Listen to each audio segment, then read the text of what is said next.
Hello, America. My name's Devin Carter. This is Barely Freedom. I'm just making a very short video today because I'm completely outraged by the U.S. federal law enforcement officials.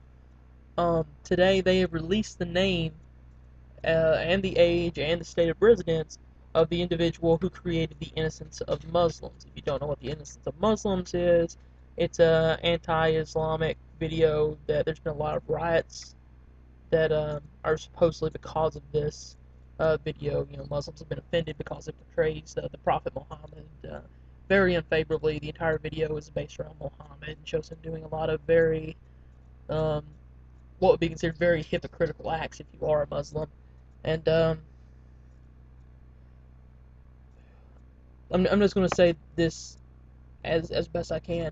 The gentleman who created this video was in the wrong morally, in my opinion, because he did this particularly just to stir up negative feelings amongst, Muslim people. Um, it is like you ever heard the term trolling, when someone goes online and their entire goal while they're online is to anger people and piss them off. This is just, a video that is meant to troll. That's all this is, and that's wrong.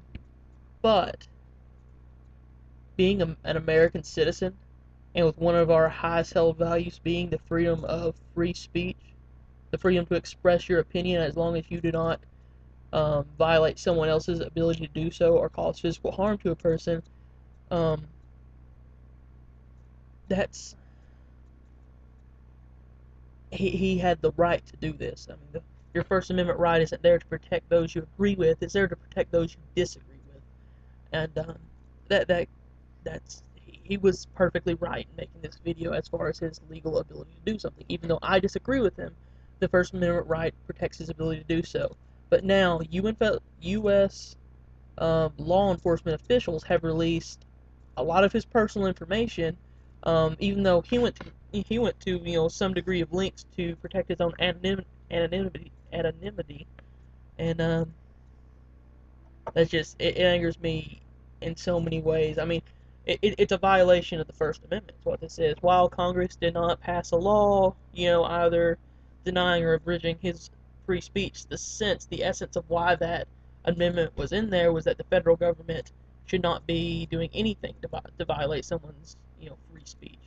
Um, and whether it's a law that got passed or not, they're still using American resources to punish someone, to violate their intended anonymity, and putting their life in danger on behalf of these are elected officials that are doing this. These are people who are doing this, um, and are getting who is elected by us and who are getting paid by us, and they are violating the intent of our founders by ousting this person who just expressed free speech, and that angers me in ways I cannot even begin to express. It really does. I mean, and also we're giving in to these violent people in the Middle East. Now, I for one don't think we should be in the Middle East at all, and even these violent countries that don't want us there. I don't even think we should have embassies in these places.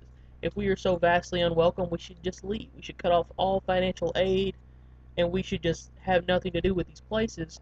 Yet we do, and it's so angering that we have sided with these violent people, or letting them have their way. I mean, one U.S. official went as far as to apologize for the video. I'm like, why are we apologizing for someone expressing his freedom of speech? I mean, the apology shouldn't have been an actual apology. It should have been, you know, it, this person's uh, this person's point of view does not reflect the point of view of the American government, but we highly, we hold in high regards a person's ability to express themselves regardless of what our government believes. And that should have been the statement, not we're apologizing on behalf of one of our citizens. That's over that's overstepping the line. We don't apologize to terrorists. We do not apologize to people and sympathize with people because they are violent. That's rewarding them the way you reward a toddler whenever he throws a tantrum and hits someone. You don't reward them for that because then they think it's okay for them to hit someone again to get their way again. If PETA, which I like my meat, I like hamburgers. They're good, tasty animals. Animals are delicious. I'm just gonna say that right now. If PETA became violent and started, blowing up places because people were eating meat, um, so the government decided, hey, we're just gonna publish a list of everyone who eats meat on a regular basis. Go hurt them. That that's the same thing. And while you might say, well, that's one extreme and this is another, it's the same principle. And if we justify one, then 20 years from now, who knows what we'll justify next and build upon this principle. It's morally wrong. It's morally wrong. It is morally wrong, and the government should not be doing this. I've never been more angry over such a short story. I've That's all I'm going to say. If you agree with me, please click the like button. Please share this. If you disagree with me, hit the dislike button. Leave me a comment telling me why you disagree with me. Either you agree or dislike, I'd love to hear what you have to say. My email address is barelyfreedom@yahoo.com. And by the way, this is why my show is named Barely Freedom. We only have freedom to do what we want to do in this country unless we piss someone off or we go against the government. The end. Have a nice day.